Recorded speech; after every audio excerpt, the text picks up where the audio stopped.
kasi naninigas na ako mamila. Anong, mga ilang ikot tayo nung naninigas ka? 5 lang. May nahirapan ako. Yan ako lang yun. Wala na sumuko.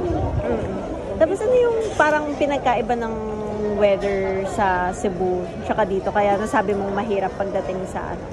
Mahirap nito mo, mainit. Yung Iba yung hangin nito. mas humid, parang ganon. Sakit sa ano eh. North kasi, di ba? Tapos south. Mahirap yun. Iba dito mami, nahirapan ako eh. Gusto ko sana ma-break yung record pero hindi kinaya. Pero para sa iyo, kontento ka naman sa performance mo or sa tingin mo may kaya pang iangat?